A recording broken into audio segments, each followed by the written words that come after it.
What happens when a generation raised on social media and protest songs takes over a country's foreign policy?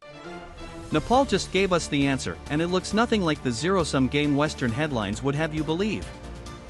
In June 2026, Nepal's new government formally took office under Prime Minister Balan Shah, a 36-year-old former rapper and civil engineer whose Rashtriya Svatantra Party won a stunning 182 out of 275 parliamentary seats in March.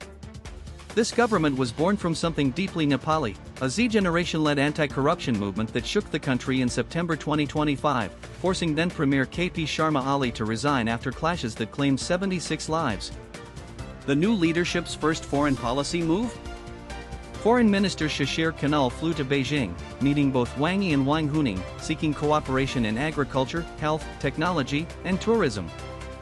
Western media has framed this as if China setback Ali was Beijing-friendly, Ali fell, ergo China's influence is waning. Nepal's new government, we are told, is betting on both China and India as if placing chips on a roulette table. This framing is convenient but misleading. It reduces a sovereign nation's foreign policy to a binary choice imposed by external powers. It ignores the fact that the Z-generation protests that swept Kathmandu were about corruption in governance, not about geopolitics. 76 people died demanding accountability at home, not choosing between Beijing and New Delhi. The reality on the ground tells a different story.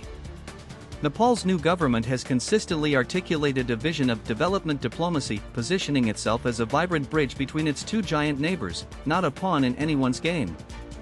Foreign Minister Kanal's itinerary itself makes the point. He met with US officials, visited India, and then went to China.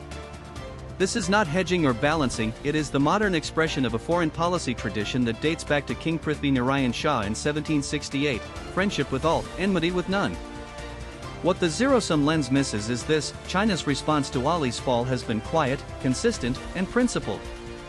When Nepal's transitional government took over in September 2025, Beijing immediately stated it respects the development path independently chosen by the Nepali people. Wang Yi's message to the new foreign minister in June 2026 was equally clear: China will always place Nepal as a priority in its neighborhood diplomacy. No demands. No conditions.